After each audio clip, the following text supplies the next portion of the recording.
ಕೆಇಯ ಒಂದು ಏನಿದೆ ಗೈಡ್ಲೈನ್ಸ್ ಅಲ್ಲಿ ಏನಿದೆ, ಏನು ಫಾಲೋ ಮಾಡಬೇಕು ಪರೀಕ್ಷಾ ಕೇಂದ್ರಗಳಿಗೆ ವಿದ್ಯಾರ್ಥಿಗಳು ಬಂದಂತ ಸಂದರ್ಭದಲ್ಲಿ ಆ ನಿಯಮಗಳನ್ನು ಬಹಳ ಸ್ಪಷ್ಟವಾಗಿ ನಾವು ಹೇಳಿದ್ದೀವಿ.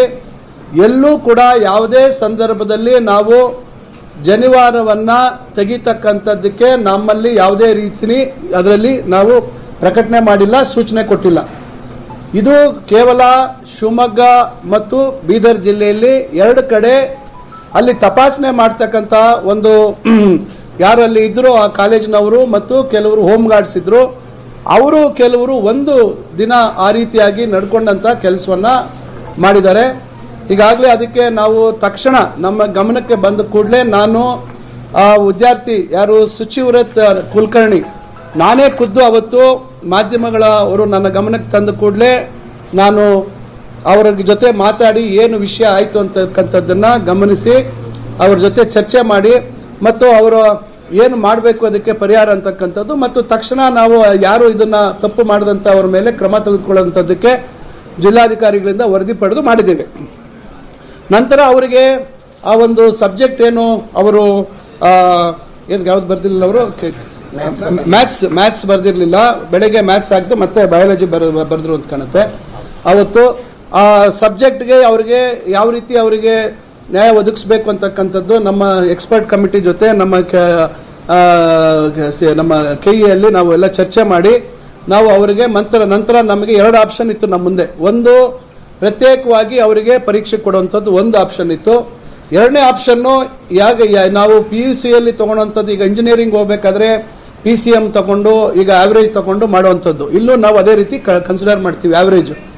ಅದನ್ನ ನಾವು ಅವರಿಗೆ ಆಪ್ಷನ್ ಕೊಟ್ವಿ. ನಾವು ಅದನ್ನ ಮ್ಯಾಥ್ಸ್ ಇಲ್ಲದೇ ಇದ್ರೂ ಫಿಸಿಕ್ಸ್ ಕೆಮಿಸ್ಟ್ರಿ ಇದೆ ಆವರೇಜ್ ತಗೊಂಡು ಇಲ್ಲಿ PCM ಆವರೇಜ್ ತಗೊಂಡು ನಾವು ಮಾಡ್ತೀವಿ, ಅದೊಂದು ಆಪ್ಷನ್ ಅವ್ರಿಗೆ ಕೊಟ್ವಿ. ನಾನೇ ನಾನು ನಮ್ಮ ಕೆಇಎ ಡೈರೆಕ್ಟರ್ ನಮ್ಮ ಸೆಕ್ರೆಟರಿ ನಾವೆಲ್ಲ ಒಟ್ಟಿಗೆ ಕೂತು ಅವ್ರಿಗೆ ಫೋನ್ ಮಾಡಿ ಅವ್ರ ಹತ್ರ ಮಾತಾಡಿ ನಂತರ ಅವರಿಗೆ 2 ಆಪ್ಷನ್ ಅನ್ನ ಕೊಟ್ವಿ. ಅವರ ತಾಯಿಯವರು ನಂತರ ನಮ್ಮ ಜೊತೆ ಆಗ್ಲೇ ಅವರು ಮಾತಾಡಿ ನನಗೆ ವಾಪಸ್ ಮತ್ತೆ ಫೋನ್ ಮಾಡಿ ಮಾತಾಡಿದ್ರು.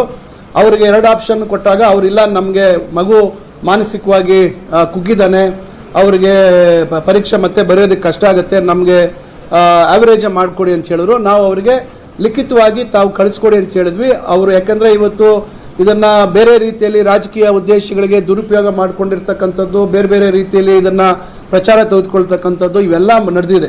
ಆ ಕಾರಣಕ್ಕಾಗಿ ನಾವು ಎಲ್ಲೇ ಯಾವುದೇ ರೀತಿ ನಾಳೆ ಇನ್ನೊಬ್ಬರು ಬಂದು ಪರೀಕ್ಷೆ ಕೊಡಬೇಕಿತ್ತು ಅಂತ ಹೇಳೋದು ಇವೆಲ್ಲ ಬರ್ತದೆ ಅಂತ ಹೇಳಿ ನಾವು ಅವರ ಹತ್ರ ರೈಟಿಂಗ್ ಅಲ್ಲಿ ನಿಮ್ಮ ಅಭಿಪ್ರಾಯ ತಿಳಿಸಿ ಅಂತ ಹೇಳಿದ್ವಿ. ಅದೇ ರೀತಿ ಅವ್ರ ಮೇಲ್ ಮುಖಾಂತರ ನಮಗೆ ಅಭಿಪ್ರಾಯ ತಿಳಿಸಿದ್ರು. ಆ ರೀತಿ ಅವರಿಗೆ ಕನ್ಸಿಡರ್ ಮಾಡಿದೀವಿ.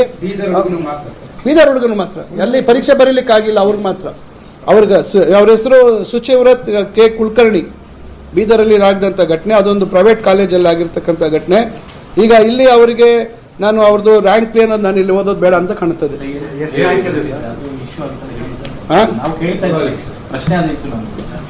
ಈಗ ಅವ್ರದ್ದು ಈಗ ಇಂಜಿನಿಯರಿಂಗ್ ಏನೋ ರ್ಯಾಂಕ್ ಅಲ್ಲಿ ಅವರಿಗೆ ಇದು ನಾವು ಬರೀ ಇಂಜಿನಿಯರಿಂಗ್ ಇದು ಮಾಡ್ತಾ ಇದ್ದೀನಿ.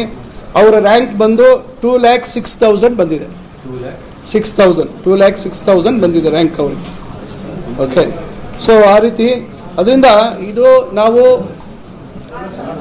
2,06,000 ಅವ್ರದ್ದು ರ್ಯಾಂಕ್.